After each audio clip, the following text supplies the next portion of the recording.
আচ্ছা দেখেন, আজকে আমি আপনাদের নটের ব্যবহারটা শেখাবো। এই নটের ব্যবহারটা আমাদের বিভিন্ন ক্ষেত্রে লাগে, যেমন চেঞ্জিং সেন্টেন্সের ক্ষেত্রে লাগে। আবার অনেক সময় ফ্রি হ্যান্ড রাইটিং এ আমরা যখন কোনো প্যারাগ্রাফ লিখি বা কম্পোজিশন লিখি, তখন আমরা অনেক সময় বানিয়ে কিছু সেন্টেন্স তৈরি করি। ওই ক্ষেত্রে আমাদের না বোধক বাক্যের দরকার হয়, সেই ক্ষেত্রে নট ব্যবহার করার প্রয়োজন হয়। কিন্তু নটের অবস্থানটা কি, কোথায় হবে, কিভাবে ব্যবহার করবো, অনেক সময় আমরা ভুল করে ফেলি। তার কারণে আমাদের লেখাটা গ্রামাটিক্যালি অনেক সময় সেন্টেন্স গুলো বেঠিক হয়ে যায়। এছাড়া আরেকটা জায়গায় ওই নটের ব্যবহার নিয়ে কনফিউশন দেখা যায়, সেটা হচ্ছে রাইট ফর্ম অফ ভার্বের ক্ষেত্রে অনেক সময় নটের সেন্টেন্সটাকে নেগেটিভ আকারে উপস্থাপন করা লাগে। অর্থাৎ বক্সের মধ্যে বা ব্র্যাকেটের মধ্যে যে ভার্বটা দেওয়া থাকে, সেখানে একটা হয়তো শুধু একটা ভার্ব দেওয়া থাকে, ওই ভার্বটাকে নেগেটিভ ফর্মে নিয়ে আসতে হয়। এরকম প্রয়োজন হয় অনেক সময়, কিন্তু আমরা বুঝি না যে ওই ভার্বটাকে নেগেটিভ ফর্মে নিয়ে আসতে হলে নটটা কোথায় ব্যবহার করব, কিভাবে ব্যবহার করব, সেই জিনিসটা একটু ক্লিয়ার করার চেষ্টা করব। তো আপনারা দেখেন, আমরা ভার্বটাকে দুই ভাবে ভাগ করছি, অক্সিলারি ভার্ব, মেইন ভার্ব। তো অক্সিলারি ভার্বের সবসময় মনে রাখবেন যে অক্সিলারি ভার্বের পরে নট বসে। অক্সিলারি ভার্বের পরে সর্বদা নট বসে, আর মেইন ভার্বের সর্বদা আগে নট বসে। অর্থাৎ যেখানে মেইন ভার্বটা থাকবে, সেই মেইন ভার্বের আগের অবস্থানে নট বসে। যেমন যদি কোনো সেন্টেন্সটা এরকম থাকে যে হি, ধরুন আমি রাইট ফর্ম অফ ভার্বের আকারে যদি বলি, এখানে ধরেন এখানে একটা শূন্যস্থান আছে, এখানে ব্র্যাকেটের মধ্যে দেওয়া আছে বি।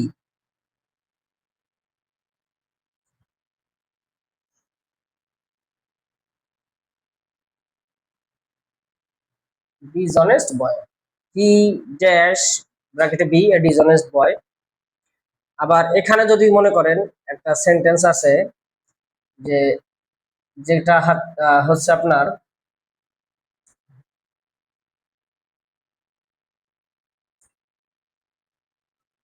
হি, এখানে ধরেন এই নম্বর শূন্যস্থান দিয়ে ব্র্যাকেটে দেওয়া আছে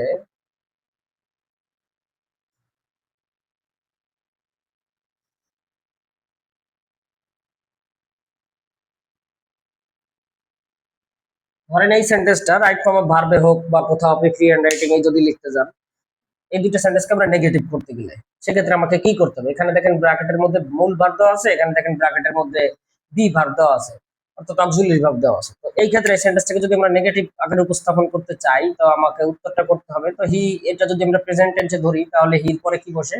এই বীর জানি, হির প্রেজেন্ট ফর্মে আছে আপনার আমি যার, তো হির পরে যেহেতু ইজ বসে, ইজ লিখলাম। এবং নটটা হচ্ছে আমরা জানি এখানে যদি নেগেটিভ আকারে উপস্থাপন করার দরকার হয়, তাহলে আমরা কি করব? এই ইজ এর পরে নট দিব, যেহেতু ইজ হলো অক্সিলারি ভার্ব এবং তারপরে নট বসে, সো এই ফরম্যাটটা আমরা ফলো করব। এ ডিসঅনেস্ট বয়, যে he is not a dishonest boy, সে একজন অসৎ বালক নয়। আর এখানে মূল ভার্বে যদি বলা হয় যে সে রৌদ্রে খেলা করে না, তাহলে আমি কিভাবে করব? তাহলে আমি এখানে নটটা করে না, নার জন্য আমার নটটা জানতে হবে, নটটা কোথায় লিখবো? এখানে তো মূল ভার্ব দেওয়া আছে, তাহলে আমি কি করব? এখানে যে সাবজেক্টটা আছে লিখলাম, এখানে যে মূল ভার্ব, আমি তো এখানে বলছি যে আপনার মূল ভার্বের ক্ষেত্রে হচ্ছে আপনি মেইন ভার্বের আগে নট ব্যবহার করবেন, তাহলে আমি কি লিখবো? Not, not play. যদি আমরা এটা প্রেজেন্ট টেন্সে করি, ইন দা সান, সে রোদ্রে খেলাধুলা করে। এখন এখানে ঠিক আছে, নট প্লাস মূল ভার্ব বা মেইন ভার্ব, হ্যাঁ ঠিক আছে আপনার কথা। কিন্তু একটা কথা এখানে মনে রাখতে হবে যে মূল ভার্বের আগে যদিও নট বসে, কিন্তু নট কিন্তু একা বসে না, সেই কারণে নটের আগে আরেকটা অক্সিলারি ভার্ব আমাকে আনতে হয়। আর যখন অক্সিলারি ভার্ব আনতে হবে, তখন আমার এখানে তো অক্সিলারি ভার্ব দেওয়া নাই, আমি যখন ধার করে অক্সিলারি ভার্ব আনবো, সর্বদা মনে রাখবেন এই তিনটা ভার্বকে আপনি অক্সিলারি ভার্বকে সবসময় ধার করে আনতে পারবেন আপনার প্রয়োজন মতো। সেটা হলো ডু, ডাস এবং হচ্ছে ডিড। প্রেজেন্ট টেন্সে আপনি এই ডু বা ডাজ আনবেন, আর পাস্ট টেন্সের ক্ষেত্রে আপনি কি আনবেন? ডিড আনবেন। এখন যদি এটা আমরা প্রেজেন্ট টেন্সে করি, তাহলে এখানে হির পরে কি বসবে?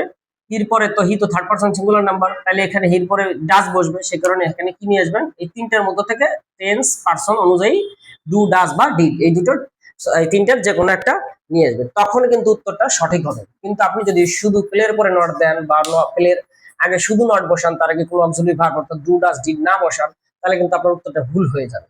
তো এই ব্যবহারটা আপনি শিখে রাখলে আপনার ফ্রি হ্যান্ড রাইটিং এ কাজে লাগবে। রাইট ফর্ম অফ ভার্বের যে সেন্টেন্স গুলো দেওয়া থাকে, কিছু কিছু সেন্টেন্স দেওয়া থাকে যেটা নেগেটিভ করা লাগে, সেই ক্ষেত্রেও আপনার কাজে লাগবে।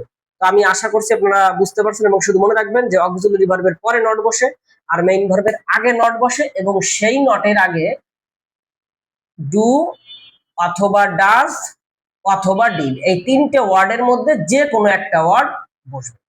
এই ফরম্যাটটা আপনি মাথার ভিতর রাখবেন, তাহলে নটের ব্যবহার আপনার আর ভুল হবে না। ধন্যবাদ।